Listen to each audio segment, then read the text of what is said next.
Hi guys, so this is our first Tri-City and 2 bridge run.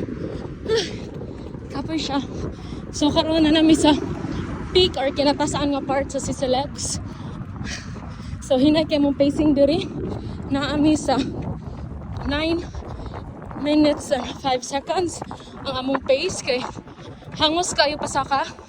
So na namin sa 20.36 kilometer. Preparation hinamo siya sa Cebu Marathon karong January pohon.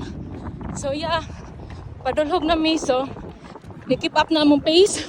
We are now at 8:45.